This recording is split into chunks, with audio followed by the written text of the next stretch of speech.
Of স্টাম্পের বাইরে বল করতে করতে পিচের বাইরেই বল করে ফেললেন মৃত্যুঞ্জয় চৌধুরী। এর আগে টানা 2টি বলে দিয়েছেন ওয়াইড। তারও আগে অদ্ভুত ভুলে মৃত্যুঞ্জয় ছেড়েছেন ক্যাচ। দিনটা ভুলে যেতে চাইতে পারেন তরুণ এই পেসার। ভুলে ভরা এমন দিন ভুলে যাওয়াই তো শ্রেয়। ইনিংসের একেবারে শুরুর দিকে তিনি ক্যাচ ছেড়েছেন নাইম শেখের। তাসকিন আহমেদের প্রথম ওভারের তৃতীয় বলে মিড অফে ক্যাচ ওঠে। 30 গজের বৃত্তের একটু বাইরেই পড়েছিল বল।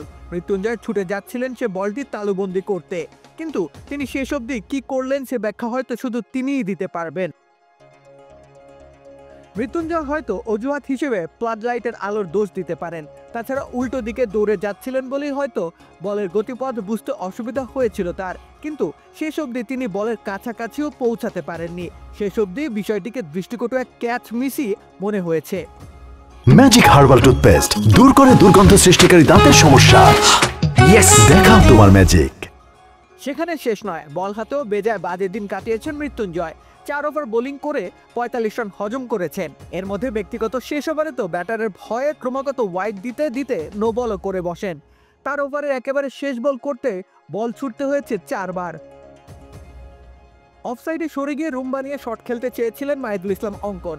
তার মতিগতি বুঝতে পেরে ওয়াইড অফসাইডে বল করতে চেয়েছেন মৃত্যুঞ্জয়, কিন্তু বলে ছিল না তেমন নিয়ন্ত্রণ। 2 বার হয়েছে ওয়াইড, দ্বিতীয় দফা তো প্রায় নো বল হতেই বসেছিল। 16 কলা পূর্ণ করে তৃতীয় বার বল ছুড়লেন তিনি পিচের বাইরে। তাতে করে নো বলও লেখা হয়ে যায় মৃত্যুঞ্জয়ের ওভারে। দিনটাকে একেবারে ঘোর অমাবস্যায় পরিণত প্রায় করেই ফেলেছিলেন মৃত্যুঞ্জয়। থার্ডম্যান অঞ্চলে 50 করা আফিফ হোসেনের ক্যাচ উঠেছিল।